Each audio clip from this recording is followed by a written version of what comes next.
Howdy, everyone. Thanks for tuning in to another episode of the Cascadian Show. Today, we are going to be going over the controversial, the divisive, the infamous Last of Us 2. Let's get into it.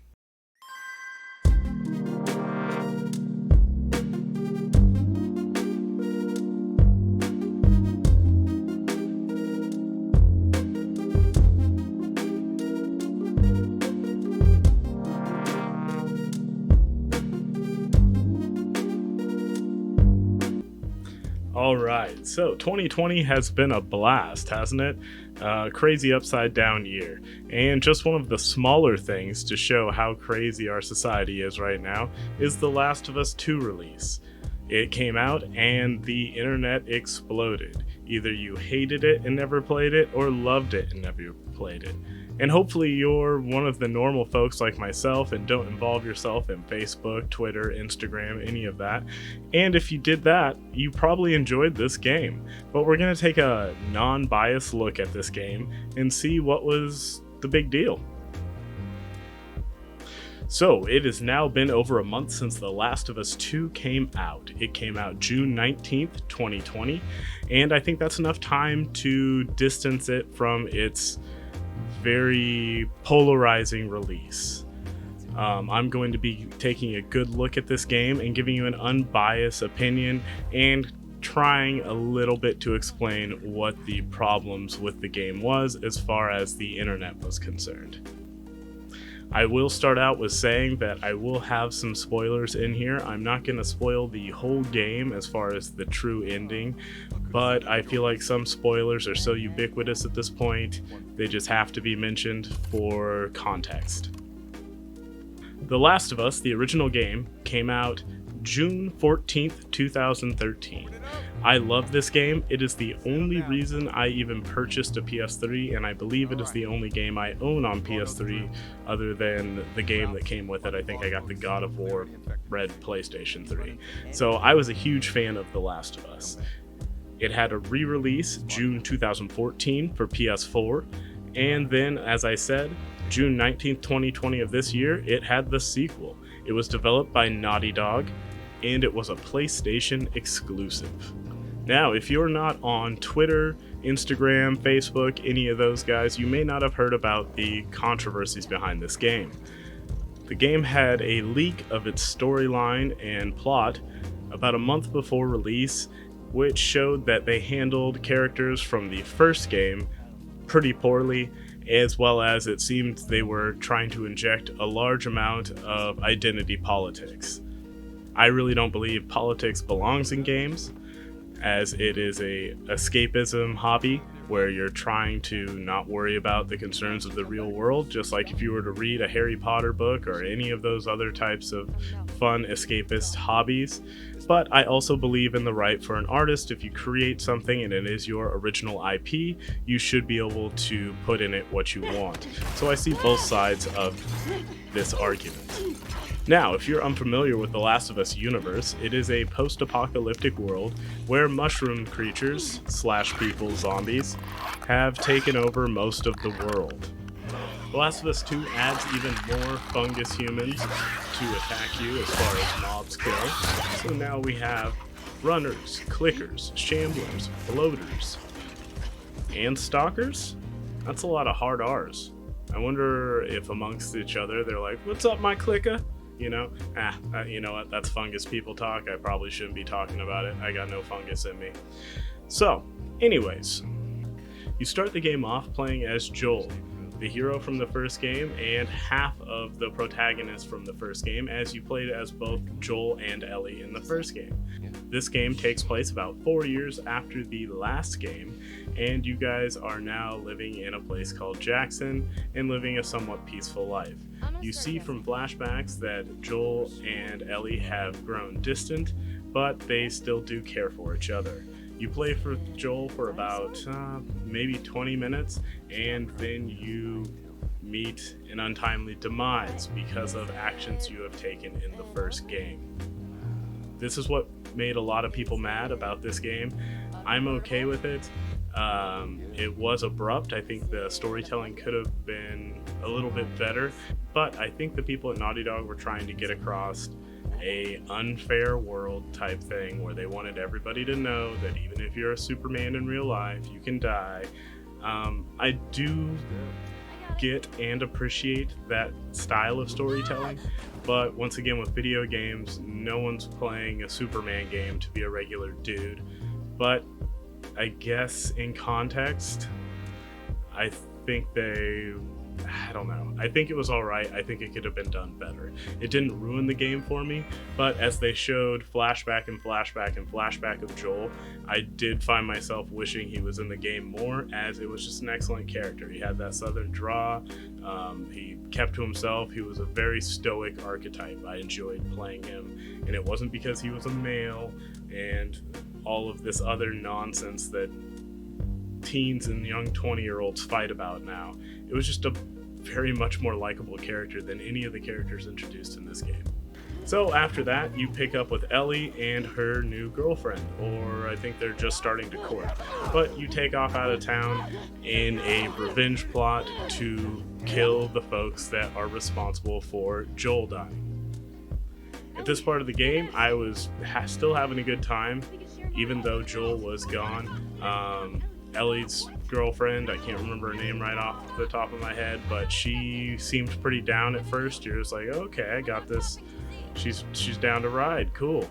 And as the game went on, her at first and then Ellie, their decision making, it was just so poor. You couldn't relate to the character. You just thought they were doing foolish. It was just poorly written. If it was a movie and anyone were watching it, no one would be rooting for that person. You would be like, that is not logical, you're digging yourself in deeper. It was just terrible, terrible decision making by the protagonist and their assistants, or sidekicks, or whatever the hell you want to call them. Even then, hanging out in post-apocalyptic Seattle was very cool. The game was gorgeous. The detail of everything was awesome. I did find myself wanting to play and see more of the story and more of the story. And then the game kind of wraps up to its first climax conclusion, where you meet the killer of Joel. And then the game stops, freezes, and goes 4 days prior. And then you have to play as the killer of Joel, Abby. The reason why most people were upset about this game, because her proportions on her body and things like this. I didn't see the point. I mean, yes, I saw people using Gears of War, how those people look compared to Abby, but Gears of War is in a universe where man is basically Neanderthal human. Abby is supposed to be a realistic person, and let's face it, women want to be her, men want her body. If I was built like Abby, my God, I would be proud of myself. And I can't do that in a regular, non-post-apocalyptic world, so I don't know how she's doing it without food and resources and stuff like that. But really actually not important. And I had a lot of fun playing with Abby. But this is where other people got mad, as then you go back and play through the last 4 days that you just played with Ellie as Abby and see her point of view. I think as far as the studio is going, they're trying to show humanity in everybody, but just like I said in my first video, we're all babies, baby. I think that's if your audience doesn't understand that even every villain or hero in history was a child at some point and was a human being that had a thought process, then your audience is kind of stupid. I don't think that's a deep thinking, big brained idea. That obviously the people that attack Joel aren't just faceless killers, they're also people living in that.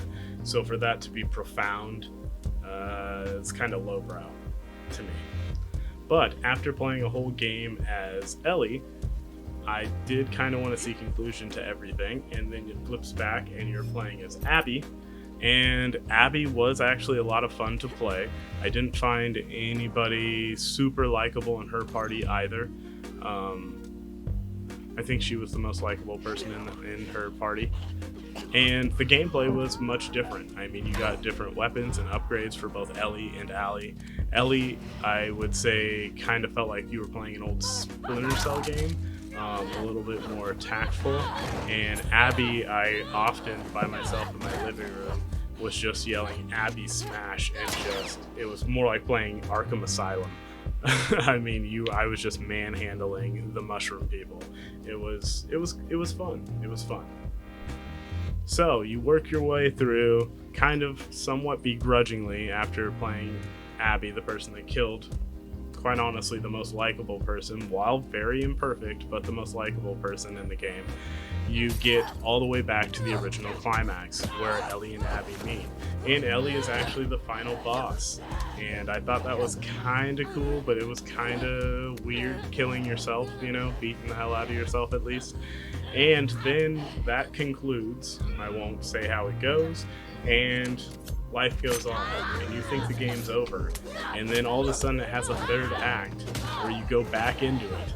And at that point, I was kind of done with the game. I thought that was kind of poor storytelling. I guess maybe if I was in love with the game, I'd be like, oh, more.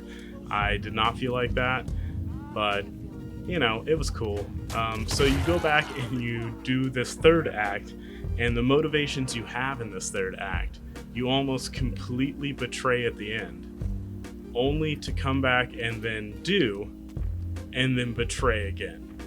It was the motivations, man. I don't know if they were trying to capture the mindset of a confused 19-year-old, but the motivations for all the protagonists you play in this game are just such brittle spirit.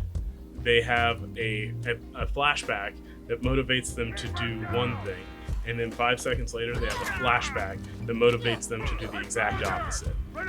If they were trying to capture that teenaged, angsty confusion, they did it perfectly. But if you were watching this as a movie, like you could the first game, none of the behavior or decision making makes sense. I see why people were upset about that. And really, at the end of the day, that's the only knock I have on the game. The gameplay is fun. The story is well enough. It's just you don't have a whole lot of likable characters. And it has nothing to do with who they choose to date or lay with. It's you wrote unlikable characters. And that's okay. But just know that. So, I guess that brings us to my final thoughts. My final thoughts on this game is I think everybody who enjoys action games, adventure, I guess it would be, action, adventure, horror, you should definitely play this game. Know that you're not going to find your new Batman and be in love with this character. There are a lot of unlikable characters, and the few that are likable tend to meet their end too soon. But it is a game worth playing. I would say overall a B-, C+. I do enjoy it. I may in the future play it again. I'm not in a big rush. If they came out with a third one, I would probably have to play it just off gameplay alone, because the gameplay, when you get down to it, games are just skins. You could have easily put Assassin's Creed or Batman or, like I said, Splinter Cell on all of these situations. Ninja Turtles, doesn't matter.